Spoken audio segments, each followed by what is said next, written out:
A night that changed everything. The rain hammered against the Los Angeles freeway like 1,000 angry fists. Harper Bennett gripped her steering wheel tighter, her windshield wipers working overtime as she drove home from another exhausting 18-hour shift at Memorial Hospital. Her scrubs were still damp with coffee someone had spilled in the ER, and her shoulders ached from lifting patients all day. Being a trauma nurse meant she was used to chaos.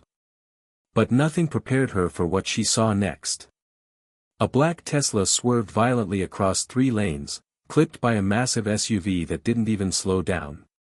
The Tesla spun like a top before slamming into the concrete barrier with a sickening crunch of metal and glass. Harper's training kicked in instantly.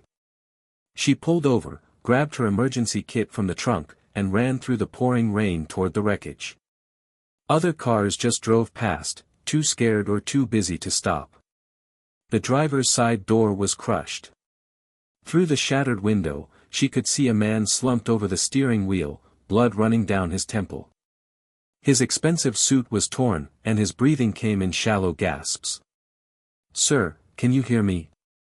Harper reached through the broken window, carefully supporting his head. "Stay with me. Help is coming." His eyes fluttered open. Even through the pain and confusion, she noticed they were a striking gray color, like storm clouds. He tried to speak, coughed, then grabbed her wrist with surprising strength.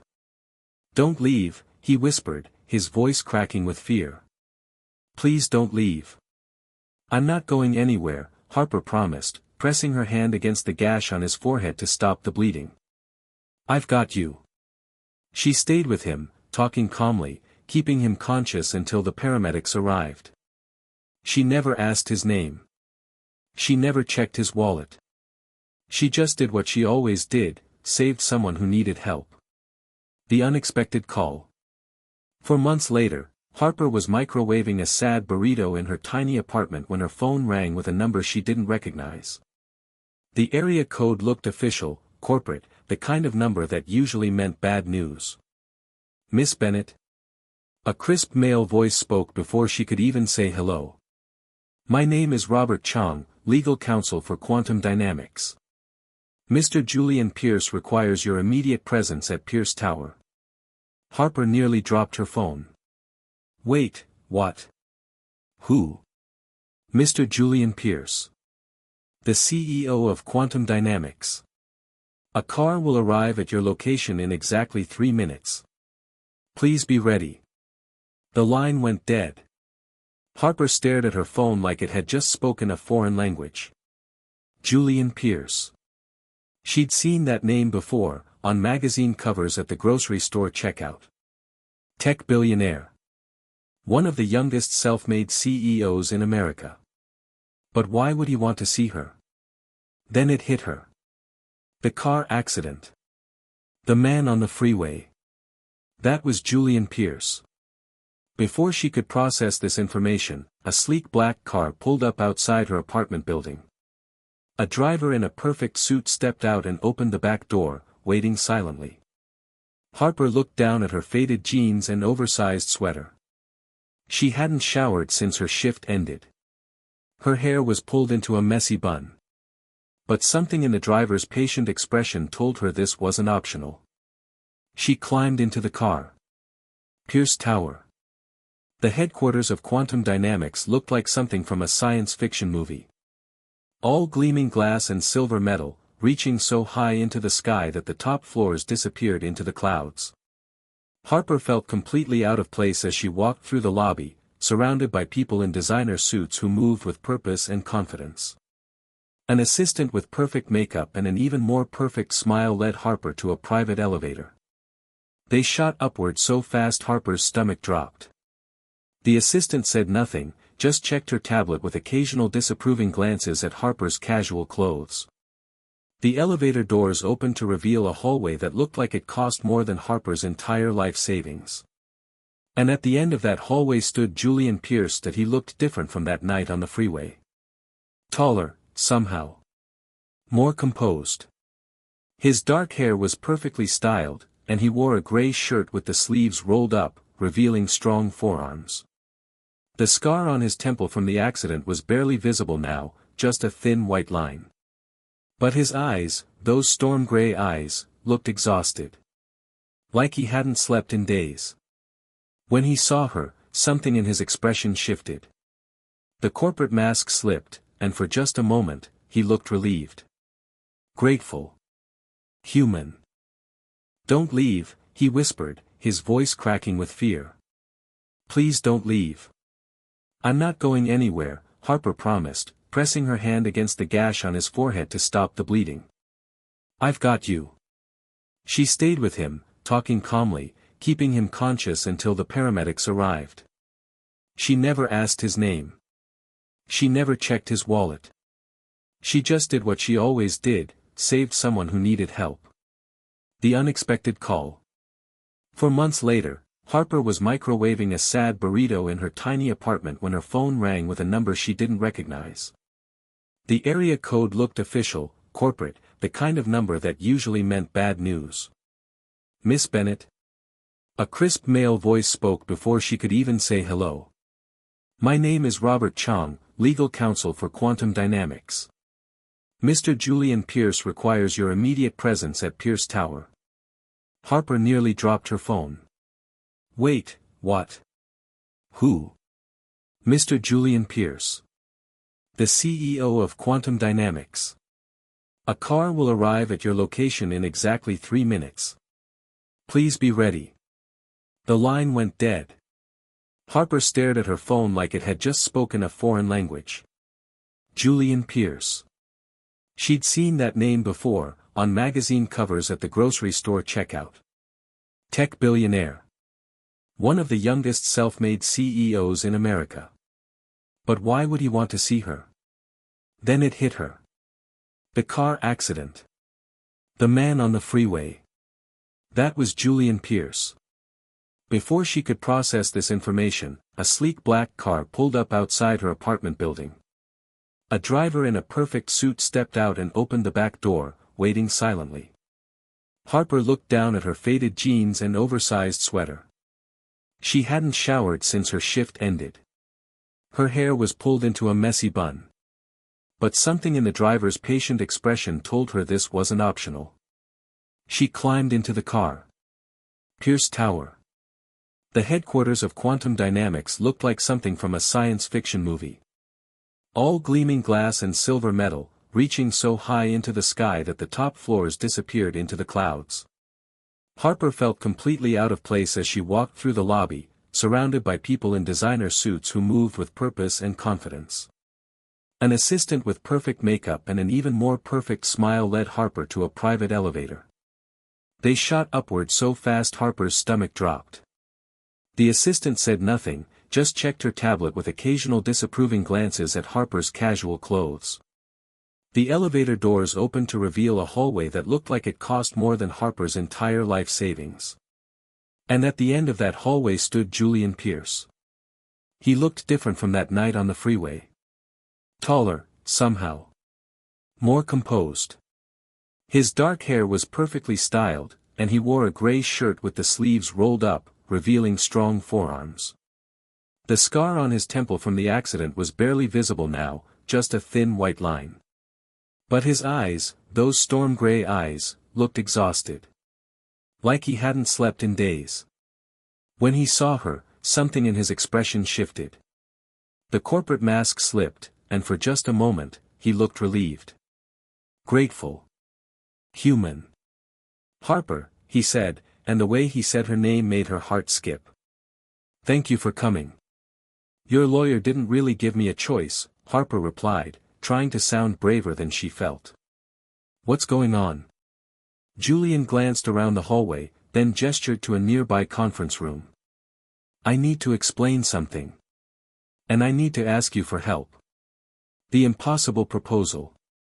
Inside the conference room, massive screens covered the walls. Stock prices. Legal documents. News headlines. And in the center of the main screen, a countdown timer, 8 hours, 23 minutes, 17 seconds. "What am I looking at?" Harper asked. Julian ran a hand through his hair, messing up that perfect style. A disaster. My company is about to be taken over by people who will destroy everything I've built. And the only way to stop them is something that sounds completely insane. He turned to face her fully. I need you to marry me. Tonight. Harper laughed. Then she realized he wasn't joking. You're serious. Completely serious. Julian pulled up a document on the screen. There's a clause in my company's bylaws. A protection rule my father created years ago. It prevents hostile takeovers, but only if the CEO is married. I had a fiancée once. She passed away. I never remarried, and now my enemies are using that against me. Harper's head spun. Why me? You could marry anyone. Some socialite or business partner or... No. Julian's voice was firm. It has to be someone outside my world. Someone who can't be bought or manipulated. Someone strong enough to handle what's coming. He stepped closer. 4 months ago, you saved my life. You didn't care who I was or how much money I had. You just helped me because I needed help. That's why I trust you. This is crazy, Harper whispered. I know. Julian's expression softened. But I'm desperate. If you help me, I'll take care of everything. Your sister's medical bills. Gone. Your student loans. Paid. You'll have security, protection, and after this is over, if you want to walk away, you can. No strings attached. Harper's breath caught. Her sister Emily had been sick for 2 years. The medical bills were crushing her. She worked double shifts and still couldn't keep up. The thought of that debt disappearing was almost too good to believe. How long would this marriage last, she asked. As long as it needs to. Could be months. Could be a year. But I promise you'll be safe, and you'll be compensated fairly. Harper looked at the countdown timer. Less than 8 hours now. She thought about Emily in that hospital bed. She thought about the endless collection calls and the fear that never went away. She took a deep breath. Okay. I'll do it. Julian's entire body seemed to sag with relief.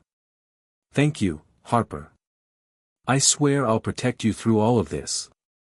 Harper nodded, trying to ignore the voice in her head screaming that she was making the biggest mistake of her life. But as she looked into Julian's grateful eyes, another part of her whispered something different. Maybe this was the beginning of something she never saw coming, the wedding without love. Harper barely remembered signing the papers. Everything moved so fast, legal documents, witness signatures, a judge who appeared out of nowhere. The whole ceremony lasted maybe 10 minutes, conducted in a conference room that felt more like a courtroom than a place where people promised forever. Julian slid a simple platinum band onto her finger. It fit perfectly, which somehow made everything feel more surreal. She was married now. Mrs. Harper Pierce. The nurse who could barely afford rent was now legally bound to a billionaire. Natasha Rhodes stood in the corner as a required witness, her arms crossed and her red lips curved in a smirk that made Harper's skin crawl. She was beautiful in that sharp, dangerous way, like a knife wrapped in silk. Her tailored black dress probably cost more than Harper made in 6 months. Congratulations, Natasha said, her voice dripping with false sweetness. What a touching love story. The desperate nurse and the lonely billionaire. Very romantic. Harper felt heat creep up her neck, but Julian stepped between them instantly. That's enough, Natasha. You witnessed the marriage. Your job here is done. Natasha's smile turned ice cold. Oh, I'm just getting started, Julian. Enjoy your little arrangement while it lasts. She walked out, her heels clicking like a countdown to something terrible. Once the room emptied, Julian turned to Harper. I'm sorry about her. She's been trying to take control of my company for years. Is she the reason for all this? Harper gestured at the marriage certificate. She's part of it. The main threat comes from overseas investors she's aligned with, but Natasha is the one pushing hardest. Julian's jaw tightened. She wants my position, and she'll destroy anyone in her way. Harper swallowed hard. What have I gotten myself into? Julian's expression softened. Something bigger than either of us expected. Come on. We need to get to the penthouse. The penthouse of secrets. The penthouse occupied the entire top floor of Pierce Tower. Floor-to-ceiling windows showed the city sprawling below like a galaxy of lights. Everything looked expensive and untouchable: modern furniture, abstract art, surfaces so clean they reflected like mirrors. Harper felt completely out of place. She was still wearing her jeans and sweater, still smelled faintly of hospital antiseptic. This wasn't her world. Make yourself comfortable, Julian said, loosening his tie. There are guest rooms down the hall if you need space. I want you to feel safe here. Safe, Harper repeated, the word tasting strange in her mouth. Nothing about this situation felt safe. Julian poured 2 glasses of water from a crystal pitcher, handed her one. I know this is overwhelming. I know you probably think I'm using you. Aren't you? The question came out sharper than she intended. He flinched but didn't look away. Maybe. But not in the way you think. He set his glass down, and Harper noticed his hands were shaking. Harper, there's something else I need to tell you. Something I should have explained before the wedding, but I was afraid you'd refuse. Harper's stomach dropped. What is it? Julian walked to a wall safe, pressed his palm against a scanner. The safe opened with a soft hiss, and he pulled out a small titanium case. It looked military-grade, covered in biometric locks and warning labels. The marriage was step 1, Julian said quietly. But to truly protect the company, to make sure Natasha and her allies can't steal what I've built, I need to do something more. He opened the case. Inside sat a small device, about the size of a credit card but thicker. It pulsed with a faint blue light that seemed almost alive. Harper stared at it. What is that? A biometric encryption key. It contains access codes to every patent, every piece of research, every financial account Quantum Dynamics owns. $40 billion worth of intellectual property. Julian's voice was steady, but his eyes betrayed his fear. If Natasha gets control of the company, she can't access any of it without this key. Okay, Harper said slowly. So keep it locked up somewhere safe. Julian met her gaze. That's the problem. It can't be locked up. It needs to be bonded to living tissue. To a person. He paused. To you. The room tilted. Harper grabbed the back of a chair to steady herself. Wait. You want to put that thing inside me? Not surgery, Julian said quickly. It's a dermal patch.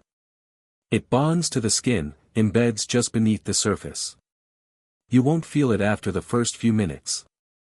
But once it's activated, only your biometric signature can access the company's most critical assets.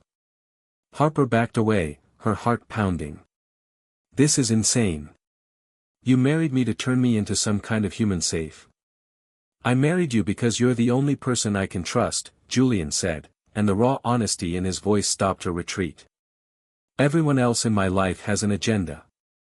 Every business partner, every board member, every person who claims to care about me, they all want something. But you? His voice cracked slightly. You saved my life without knowing who I was. You didn't want money or fame or connections. You just helped because it was the right thing to do. The truth about loss. Harper wanted to be angry. She wanted to yell at him for manipulating her, for hiding this until after the wedding. But something in his expression made her pause.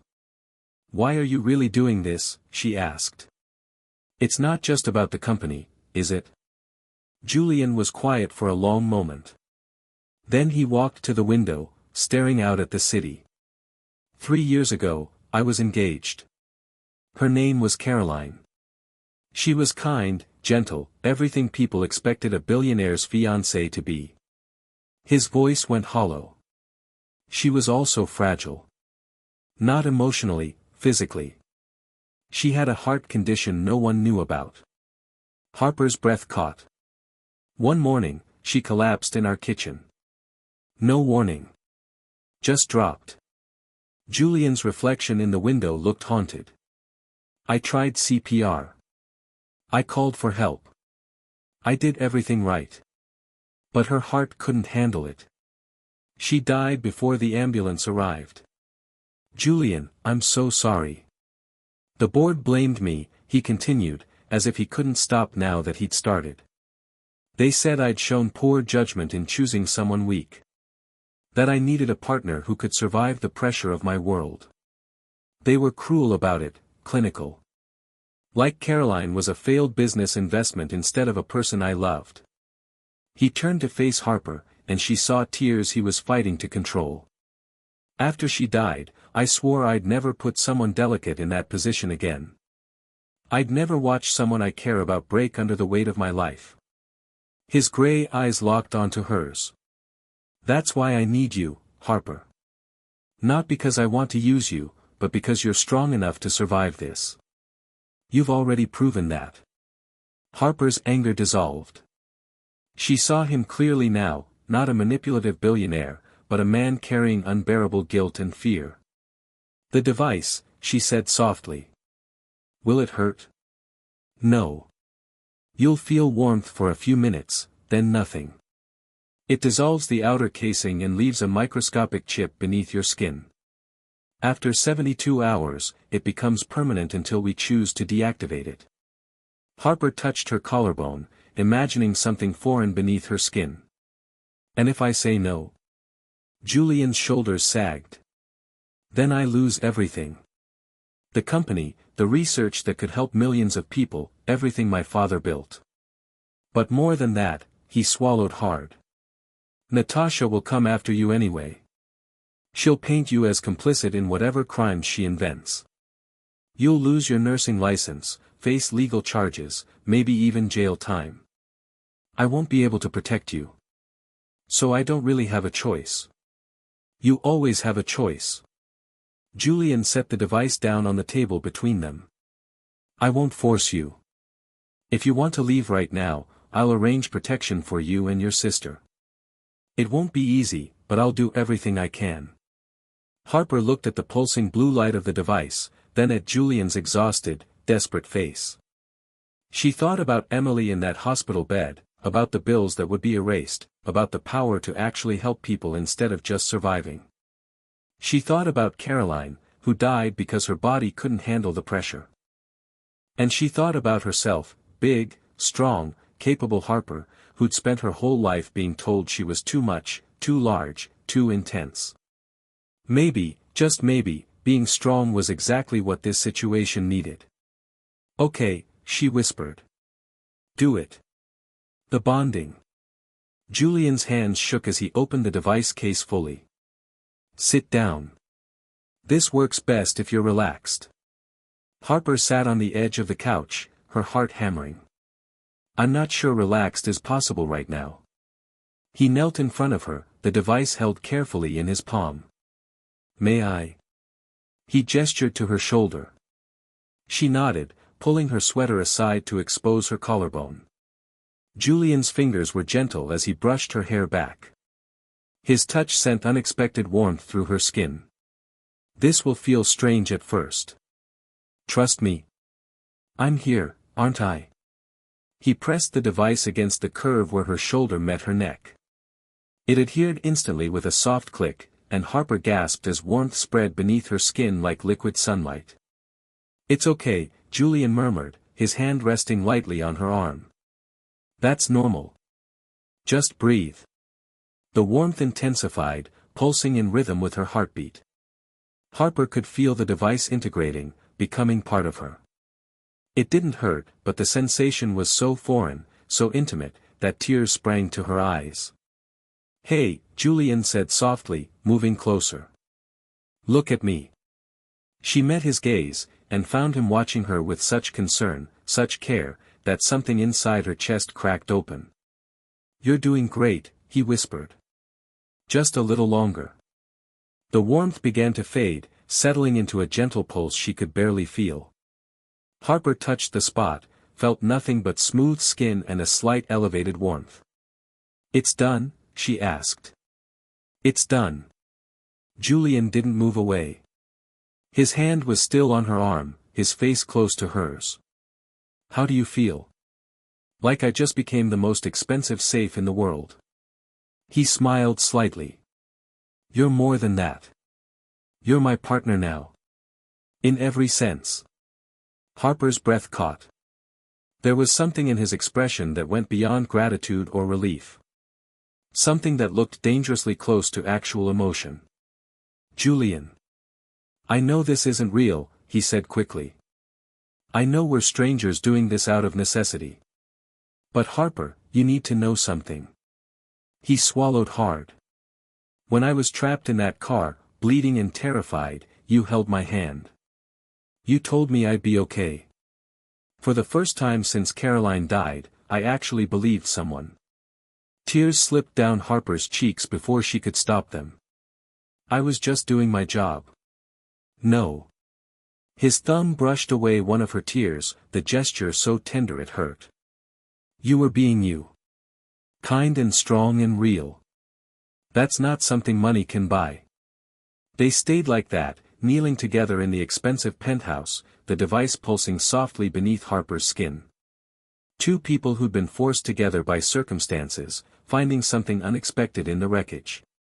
Something that felt dangerously close to trust, the morning after. Harper woke to golden sunlight streaming through floor-to-ceiling windows. For a confused moment, she thought she was still at the hospital, that her shift had finally ended and she'd collapsed in the break room. Then she remembered. The wedding. The device. Julian's confession. She touched her collarbone, felt the slight warmth still pulsing beneath her skin. It was real. All of it. The penthouse was quiet. Harper found Julian in the kitchen, already dressed in a sharp navy suit, staring at his phone with an expression that made her stomach drop. "What's wrong?" she asked. He looked up, and she saw he hadn't slept at all. "Natasha called an emergency board meeting. 9 o'clock this morning." Harper glanced at the clock. That was in 45 minutes. "What does she want?" "To formally challenge my position as CEO. She's claiming I'm emotionally unstable, that my impulsive marriage proves I can't lead the company." His jaw tightened. "She's going to try to take everything. Then we stop her." Harper was surprised by the steadiness in her own voice. Julian stared at her. "Harper, you don't have to do this. You could stay here, stay safe. I'm not hiding." She straightened her shoulders. "You said I'm your partner now. Partners show up." Something fierce and grateful flashed in Julian's eyes. "Thank you." Facing the wolves. The boardroom of Quantum Dynamics was designed to intimidate. A long obsidian table surrounded by 12 leather chairs, each one occupied by a person who'd spent decades building power and influence. The walls were glass, overlooking the Los Angeles skyline like they owned it. Harper felt every eye on her as she walked in beside Julian. She'd borrowed clothes from his assistant, a simple black dress and blazer that didn't quite fit right. Her hair was pulled back, her face bare of makeup. She looked exactly like what she was, an outsider. Natasha Rhodes sat at the far end of the table, perfectly composed in a blood-red suit that probably cost more than a car. When she saw Harper, her smile turned razor-sharp. "How sweet," Natasha purred. Julian brought his little nurse to watch him lose his company. Several board members chuckled. Harper felt heat crawl up her neck, but she kept her expression neutral. Julian pulled out a chair for Harper, then took his seat at the head of the table. "Let's get this over with, Natasha. You called this meeting. Make your case." Natasha stood, projecting charts and documents onto the glass walls with a remote control. Ladies and gentlemen, I've gathered substantial evidence that our CEO is no longer fit to lead quantum dynamics. The first image appeared, a photo of Julian at Caroline's funeral 3 years ago, his face devastated. Harper's chest tightened. Julian Pierce has suffered significant personal trauma that has impaired his judgment, Natasha continued clinically. The sudden death of his previous fiancée sent him into an extended period of instability. And now, in what can only be described as a reckless decision, he's entered into a hasty marriage with a woman he barely knows. Another photo appeared, Harper and Julian signing the marriage certificate, both looking tense and uncertain. This nurse has no business experience, no social standing, no connection to our world whatsoever. Yet Julian has tied his personal life to her on impulse. This demonstrates the kind of erratic behavior we cannot allow in leadership. Harper watched Julian's knuckles go white as he gripped the armrest. She knew Natasha's words were cutting him, reopening old wounds. Furthermore, Natasha said, her voice turning sharp, there are credible concerns about the security of our intellectual property.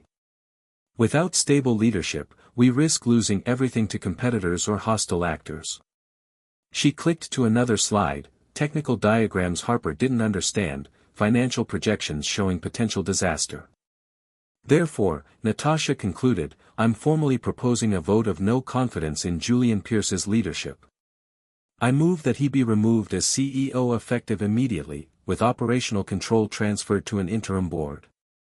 Silence filled the room. Several board members nodded, others looked uncomfortable. The board chairman, an elderly man named Richard Chen, cleared his throat. That's a serious proposal, Ms. Rhodes. Does anyone wish to speak in Julian's defense before we vote? Harper's heart pounded. She looked at Julian, saw him preparing to stand, to defend himself against accusations designed to destroy him. She stood first. I'd like to speak, Harper said. Every head turned toward her. Natasha's expression shifted to amused surprise. Oh, this should be entertaining. The nurse wants to play business executive. I'm not playing anything, Harper said calmly. She walked around the table, positioning herself where everyone could see her. You're right that I don't have business experience. I'm a trauma nurse. I work in the ER where people come in bleeding, broken, dying. I make life or death decisions in seconds, often with incomplete information. She met each board member's gaze. You want to talk about Julian's judgment? Let me tell you what I've seen. 4 months ago, I pulled your CEO from a wrecked car on the freeway. He was injured, terrified, and vulnerable. He didn't act like a billionaire demanding special treatment. He acted like a human being who needed help. Natasha scoffed. How touching. But this is a boardroom, not a therapy session. Harper turned to her. You're attacking Julian's character because of Caroline's death. You're calling him unstable because he grieved. Tell me, Ms. Rhodes, what does that say about your character? Natasha's smile thinned dangerously. Harper continued, her voice gaining strength. Julian didn't marry me on impulse. He married me because he needed someone outside your political games. Someone who couldn't be bought or manipulated. She touched her collarbone, where the device pulsed beneath her skin. And he trusted me with something none of you knew about. She pulled aside her collar slightly, revealing the faint glow of the biometric device. Gasps echoed around the room. What is that? Richard Chen leaned forward, shocked. Julian stood slowly. That is the level 7 encryption key. Every patent, every research file, every critical asset quantum dynamics owns is now locked to my wife's biometric signature. Natasha went pale. That's impossible. That device requires years of security clearance. It requires trust, Julian interrupted. Something you've never understood, Natasha. Harper doesn't want my money or my position. She agreed to carry this responsibility because it was the right thing to do. Harper stepped forward. You want to measure Julian's judgment?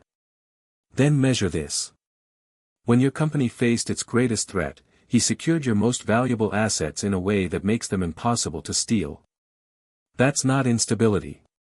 That's leadership. The board members exchanged glances, their expressions shifting. Natasha's composure cracked. This is outrageous. She's completely unqualified to carry that kind of. Actually, interrupted a board member Harper didn't recognize, a woman in her 60s with sharp eyes, this is brilliant. If what they're saying is true, our intellectual property is safer than it's ever been. Another board member nodded. The foreign investors won't be able to access anything without her cooperation. That neutralizes their entire takeover strategy. Natasha's face flushed red. You can't seriously be considering. I move that we dismiss the vote of no confidence, the elderly chairman said firmly. Julian Pierce has demonstrated exactly the kind of strategic thinking we need in a CEO. He's protected this company's future in a way none of us anticipated. Seconded, said 3 board members simultaneously. Natasha stood frozen, her entire plan collapsing around her. This isn't over, she hissed at Julian. You think hiding behind your nurse will save you forever? Harper stepped between them, her voice quiet but steel-edged. He's not hiding behind me. We're standing together. There's a difference. For a moment, Natasha looked like she might explode. Then she grabbed her tablet and stormed out, her heels clicking like gunshots. The tension in the room eased. Several board members actually smiled at Harper. Mrs. Pierce, Richard Chen said warmly, I believe you just saved this company. Welcome to the family. 6 months later. The rooftop garden of Pierce Tower bloomed with flowers Harper had chosen herself. She stood at the edge, watching the sunset paint Los Angeles in shades of gold and pink, one hand resting on her gently rounded belly. 6 months ago, she was a struggling nurse drowning in debt. Now she was director of the Pierce Foundation, overseeing healthcare initiatives that helped thousands of people. Her sister Emily was healthy, thriving in college with all expenses paid.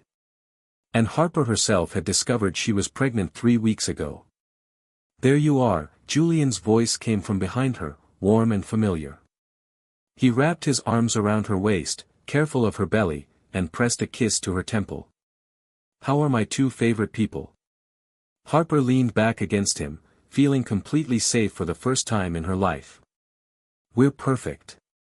I still can't believe this is real sometimes, Julian murmured. 6 months ago, you married me to help stop a corporate takeover. Now I'm married to you because I love you, Harper finished, turning in his arms. Strange how things work out. Julian's eyes softened. You saved me, Harper. Not just the company. Me. We saved each other, she corrected, reaching up to touch his face.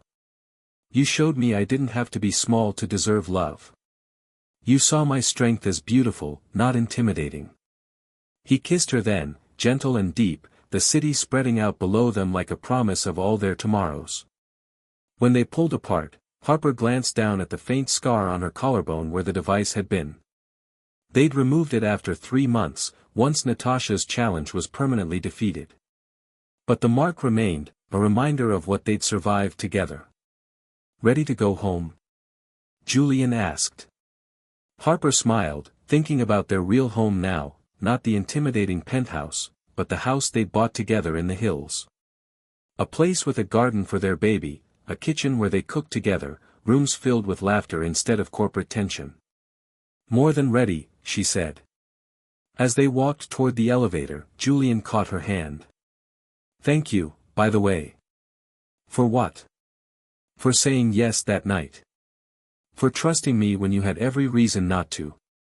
For being exactly who you are. Harper squeezed his hand. Thank you for seeing me. The real me. The elevator doors closed, carrying them down toward their future, a future neither of them had planned, but both of them had chosen. Because sometimes the strongest foundations are built on trust, not contracts. And sometimes the best love stories begin with the words, I need your help. Harper and Julian had found both. And they were just getting started.